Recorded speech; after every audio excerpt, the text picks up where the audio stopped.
அனைவருக்கும் வணக்கம். மலையாளத்தில் ரிலீஸ் ஆன திருஷ்யம் வந்து தமிழ்நாட்டிலும் ரிலீஸ் ஆகி 2 பாகமே சக்கப்போடு போட்டது. தற்போது மலையாளத்தில் 3ஆம் பாகம் ரிலீஸ் ஆகியிருக்கிறது. தமிழ்நாட்டில் பார்த்திங்கன்னா நல்ல வரவேற்பு பெற்றிருக்கிறது. எல்லா தேட்டர்லையும் ஹவுஸ்ஃபுல்லாக போயிட்டுன்னு வச்சுங்களேன். இப்போது திருஷ்யம் 3யின் கதை என்ன அப்படின்றத பார்த்துடலாம்.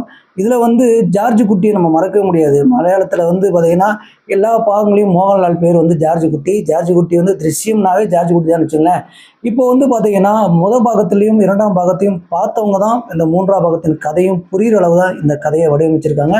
அப்போ முதல் பாகத்தையும் 2ஆம் பாகத்தையும் உள்ள கதையை லைட்டாக நம்ம சொல்லிவிட்டு அப்படியே பாகம் 3க்கு போயிடலாம்னு நினைக்கிறேன். இப்போ பாகம் 1ல் வந்து பார்த்திங்கன்னா அதாவது மோகன்லால் அவர் பொண்ணுக்கு வந்து அதாவது செக்ஸ் டார்ச்சர் கொடுத்தவனை வந்து அதாவது மீனா அவர்கள் கொலை செய்து விடுகிறார். அந்த கொலை செய்து அவர் வந்து அதை மறைக்கிறதுக்கு போராடும் பொழுது மோகன்லால் அதை மறைத்து என்னென்ன பண்ணுகிறார், அதில் எவிடன்ஸ்லாம் கலெக்ட் பண்ணி அவங்க கொலை செய்யாத அளவுக்கு எந்த அளவுக்கு வந்து பார்த்திங்கன்னா குடும்பத்தை பாதுகாக்கிறார் அப்படின்றத சும்மா இன்ச்சு பை இன்ச்சாக நம்மளை வந்து பார்த்திங்கன்னா நுனி சீட்டில் உட்கார வச்சுருப்பாங்க.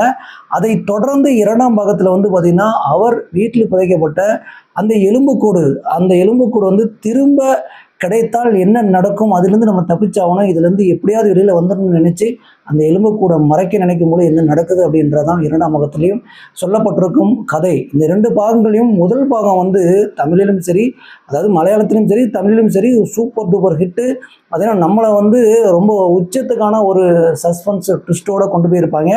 இப்போ வந்து பார்த்திங்கன்னா பாகம் 3 எப்படி இருக்குது அப்படின்னு பார்த்தோம்னா இது அதாவது பாகம் 1 பாகம் 2ல இருந்தே இது கண்டினியூ ஆகுதுங்க. அப்போ வந்து பார்த்திங்கன்னா மோகன்லால் அவர்கள் வந்து மகள்லாம் வந்து பார்த்திங்கன்னா பெரிய பொண்ணுங்கள் ஆகிடுறாங்க. அப்போது அவங்களுக்கு திருமணம் செய்யும் வயது ஆகிறது. அப்போது அவங்களுக்கு திருமணம் செஞ்சு வைக்கலாம்னு நினைக்கிறாரு. அப்போ வந்து பார்த்திங்கன்னா எல்லா மாப்பிள்ளைகளும் வந்து ஓகேன்னு சொல்லிட்டு பார்த்திங்கன்னா வேணான்னு சொல்லிட்டு போயிடுறாங்க. அதுக்கப்புறம் ஏன் இப்படி நடக்குது அப்படின்னு அவர் பார்க்கும் பொழுது முதல் பாகத்தில் அந்த கொலைக்கு சம்மந்தப்பட்ட ஒரு நபரும் 2ஆம் பாகத்தில் அதில் கொலை செய்யப்பட்ட அந்த நபரும் சேர்ந்து மோகன்லால் அதாவது ஜார்ஜ் குட்டியை பழிவாங்க நினைக்கிறாங்க.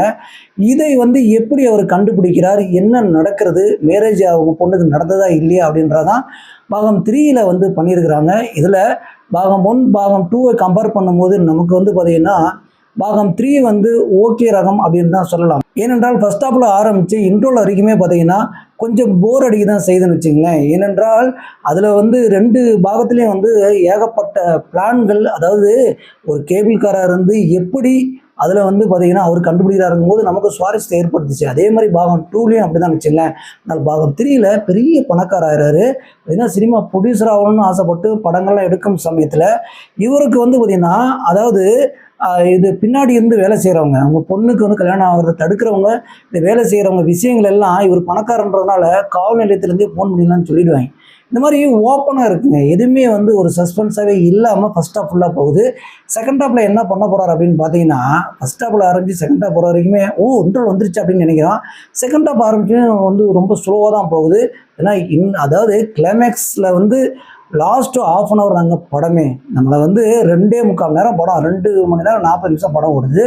இதில் லாஸ்ட்டு அரை மணி நேரம் தான் நம்மளை வந்து பார்த்திங்கன்னா உட்காரவே வச்சிருக்கு. அது வரைக்கும் உட்காரவே முடியல. அந்த அளவுக்கு வந்து பார்த்திங்கன்னா ஸ்லோவாக போகிறது. லாஜிக் மிஸ்டேக் ஏகப்பட்டது இருக்குது. ஆனால் இதில் வந்து லாஸ்ட்டு அரை மணி நேரம் எப்படி பாகம் 1 பாகம் 2லையும் நமக்கு எந்த அளவுக்கு வந்து பார்த்திங்கன்னா சஸ்பென்ஸ்லாம் ஒட்டச்சிருந்தாங்களோ அதே மாதிரி பார்த்திங்கன்னா லாஸ்ட் 1/2 அன் ஹவரில் சஸ்பென்ஸும் இந்த ட்விஸ்ட் எல்லாம் ஓப்பன் பண்ணும்பொழுது நமக்கே வந்து பயங்கர ஷாக்காக இருக்கிறது, த்ரில்லிங்கும் ஏற்படுத்துது. ஆனால் பாகம் 1 பாகம் 2வை கம்பேர் பண்ணும்போது ஒன்றுமே இல்லையப்பா அப்படின்ற மாதிரி தான் தோணுகிறது. நார்மலாக இருக்கிறது அப்படின்றதான் நமக்கு இந்த படங்களை அதாவது கிளைமேக்ஸை பார்க்கும்போதும் தோணுதுன்னு வச்சுங்களேன். இதில் வந்து ஃபஸ்ட்டு வந்து ஆரம்பிக்கிற அந்த ரீகேப் இருக்கு பாருங்களா, பாகம் 1 பாகம் 2ல் இருக்கிற அந்த விஷயங்கள்லாம் சொல்கிற விஷயங்கள்லாம் கட்டிங்ஸ்லாம் ரொம்ப சூப்பராக பண்ணியிருக்காங்க. இதில் பாகம் 2ல் பண்ணின பார்த்திங்கன்னா காலபவன் ஷாஜன் அவர்கள் வந்து இந்த படத்தில் மிஸ்ஸிங். இதில் சித்திக் அவர்கள் தான் வந்து ஹோல் கதையை தூக்கிட்டு போகிறான்னு வச்சுங்களேன். அவர் தான் வெளியிலேருந்து வேலை பார்க்குற அந்த விஷயங்கள் எல்லாம் ரொம்ப நல்லாவே பண்ணியிருக்காங்க.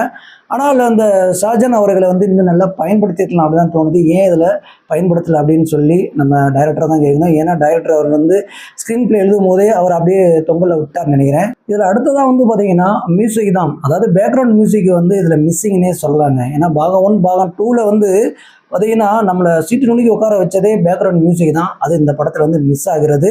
அதாவது பாகம் 3ல் மிஸ் ஆகிறது. கேமரா ஒர்க் வந்து ரொம்ப ரொம்ப சூப்பராக பண்ணியிருக்காங்க. ஆர்ட் டைரக்டர் எடிட்டர்லாம் அவங்க பங்கு நல்லா பண்ணிட்டாங்க வச்சுங்களேன். ஒட்டு மொத்தமாக இந்த படத்தை பார்க்கும் பொழுது அதாவது ஃபஸ்ட் ஹாஃப் வந்து ரொம்ப ரொம்ப ஸ்லோவாக போகுது. இன்ட்ரோல் பிளாக் வந்து அப்படியே இன்டர்பிளாக் வந்துருச்சான்னு நம்ம சொன்ன மாதிரி தோன்றுகிறது. லாஸ்ட்டு அரை மணி நேரத்துக்காக 2 மணி நேரம் உட்கார வேண்டியது இருக்கிறது. அதில் கதையிலையும் திரைக்கதையிலையும் இன்னும் கொஞ்சம் மெனக்கட்டுருக்கலான்ட்டு. ஏன்னு கேட்டிங்கன்னா, அவங்க பொண்ணு கல்யாணம் நிற்கிது அப்படின்ற ஒரு ரீசன் மட்டும் நமக்கு பத்தலைங்க. ஏன்னா இவர் பணக்காரர் இருக்கிறதுனால ஒட்டுமொத்த கேரக்டருமே இவருக்கு சப்போர்ட் பண்ணுற ஒரு காரணத்தினாலையும் எங்கேயுமே சஸ்பென்ஸ் ஏற்படுத்தலை. ஆனால் அந்த அரை மணி நேரம் நிறைய சஸ்பென்ஸு நம்மளை பார்த்திங்கன்னா மெய்சிலிருக்க வைக்குது. ஆனால் பாகம் 1 பாகம் 2 கம்பேர் பண்ணும்போது பத்தலை அப்படின்னு தான் சொல்ல முடியும். இதில் பாகம் 3யோட முடிச்சுக்கிறேன்னு பார்த்தீங்கன்னா இயக்குனர் ஜித்து ஜோசப் அவர்கள் சொன்னார். ஆனால் பாகம் 4ம் தொடரும் அப்படின்னு போட்டிருக்காங்க. இதில் கதை பற்றாக்குறை ஏற்பட்டிருக்கிறது. இதில் அதாவது திரைக்கதையிலையும் கதையிலையும் நிறைய தோய்வு இருக்கும் பொழுது பாகம் 4ல் என்ன சொல்ல போகிறாங்கன்னு தான் தெரியல. ஏன்னா அதுக்கப்புறம் மகளெல்லாம் கல்யாணம் ஆகி குழந்தை பிறந்ததுக்கப்புறம் குழந்தைய கடத்திட்டு போகிற மாதிரி இந்த மாதிரிலாம் பண்ணுவாங்களா? எத்தனை நாளைக்கு இப்போ இந்த கதையை ஓட்டுவாங்கன்னு தெரியல. கதையை ஓட்டுறது பிரச்சனை இல்லை, சுவாரஸ்யமாக பண்ணும்ல.